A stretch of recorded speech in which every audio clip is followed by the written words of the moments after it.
To turn on or turn off when app execution aliases in Windows 11 Home, right-click on empty area on the desktop and then select personalize.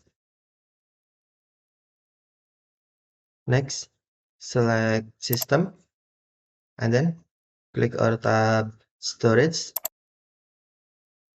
Next, click or tap app and apps and features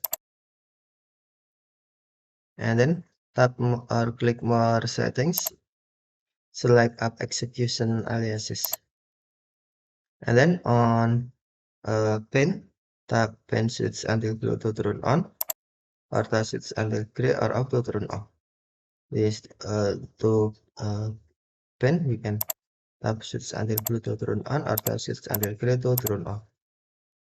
Apps can declare a name used to run the app from a command prompt. If multiple apps use the same name, choose which one to use.